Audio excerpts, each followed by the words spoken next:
Good afternoon, colleagues. It's Monday afternoon. It's Veterans Day. I took a moment earlier to send an email to Frank and thank him for his service.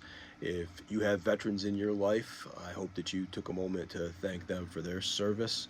Um, you know, we get to do what we do and go to higher ed and take college classes because we live in this democracy, and we have all of them to thank for that. But to get to the topic at hand, this is our second directed discussion, specifically around our reading reviews for this week, since we don't have class on Thursday. And this reading review is on Chapter 7, Leader Member Exchange Theory. If you have any similarities to your schoolmates or your colleagues who were in the cohort group last year, this one probably caused you a little bit of anxiety. This was the chapter that caused the greatest amount of pushback from the cohort in last year's class.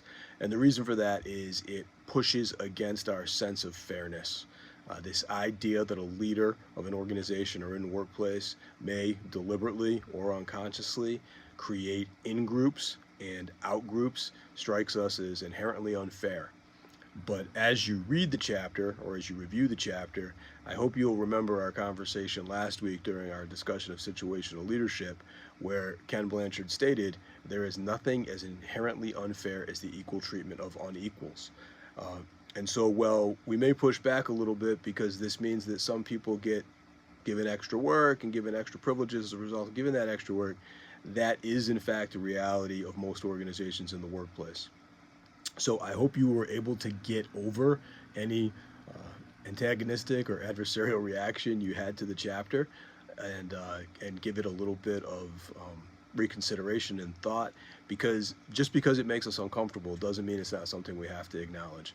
So in your second discussion board post for our reading review this week, I would like you to again describe to the best of your ability how you think leader member exchange theory should be explained. How would you explain it to somebody who hasn't taken this class? And if you did have a negative reaction to it, I'd be interested in hearing about that as well. Um, Finally, as we did in our last discussion board, once you've gotten through your explanation or your description, please pick one of the three case studies and apply how the leader in the case study could take examples from the leader member exchange theory and perhaps address some of the issues that are addressed or created in the case study. Once again, extra points or extra credit available if you post your discussion board responses here in the form of, or your discussion board in the form of a video.